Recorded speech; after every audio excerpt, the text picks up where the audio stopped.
మన ఆంధ్రప్రదేశ్ రాష్ట్రంలో 2024 ఎలక్షన్స్ ముందు యువగలం పేరుతోటి నారా లోకేష్ అనేటటువంటి ఆయన ప్రస్తుతము మనకు విద్యాశాఖ మంత్రిగా ఉన్నటువంటి ముఖ్యమంత్రి నారా చంద్రబాబు నాయుడు గారి తనయుడు ఈ రాష్ట్రంలో మరి యువగలం పేరుతోటి పాదయాత్ర చేస్తూ అప్పుడు మనకు చెప్పడం జరిగింది రాష్ట్ర ప్రజలందరికీ ఈ రాష్ట్రంలో యాప్లు ప్యాకాట్ యాప్, బెట్టింగ్ యాప్, ఆన్లైన్లో రుణాల యాప్లను సమూలంగా నిర్మూలిస్తాను.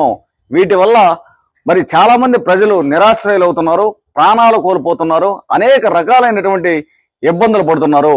వీటిని గమనించినటువంటి ఇప్పుడు మరి విద్యాశాఖ మంత్రిగా ఉన్నటువంటి నారా లోకేష్ చెప్పడం జరిగింది. మరి మంత్రిగా అయినా కూడా చెప్పడం జరిగింది. అయితే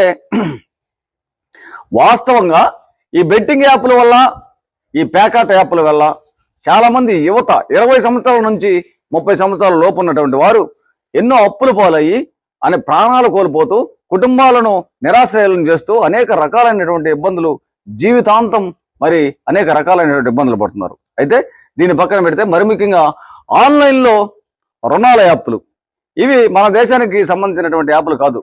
ప్రజలు అత్యవసరంగా అవసరమయ్యి త్వరగా డబ్బులు వస్తాయని చెప్పి మరి ఈ ఆన్లైన్లో రుణాల యాప్ల ద్వారా డబ్బులు అవసరాలకు తీసుకుంటున్నారు. వాస్తవంగా సమాజంలో ఏం జరుగుతుందంటే ఎవరైనా డబ్బులు తీసుకున్నటువంటి వ్యక్తి 100కి 99% జనము ఒకరి దగ్గర అప్పులు తీసుకున్నాయి సహజంగా మానవతా దృక్పథంతో మానవత్వంతో మరి ఎగ్గొట్టకుండా కట్టాలనే ప్రయత్నం చేస్తారు.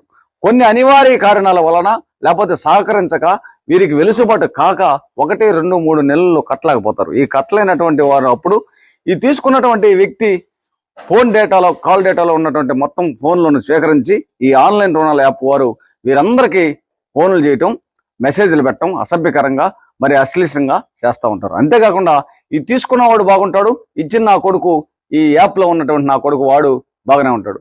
వీడి ఫోన్లో ఉన్నటువంటి కొన్ని ఫోటోలను మరి ఈ ఫోన్లో ఉన్నటువంటి డీపీలో ఉన్నటువంటి ఫోటోలను తీసుకొచ్చి మన దేశము సాంప్రదాయాలకి, స్త్రీలకు ఉన్నటువంటి సాంప్రదాయం, ప్రపంచంలో ఎంతో గొప్ప సాంప్రదాయం కలిగినటువంటి మన దేశం అయితే ఈ స్త్రీల ఫోటోలను నగ్నంగా, అశ్లీలంగా, ఇష్టానుసారంగా వైరల్ చేసి మరి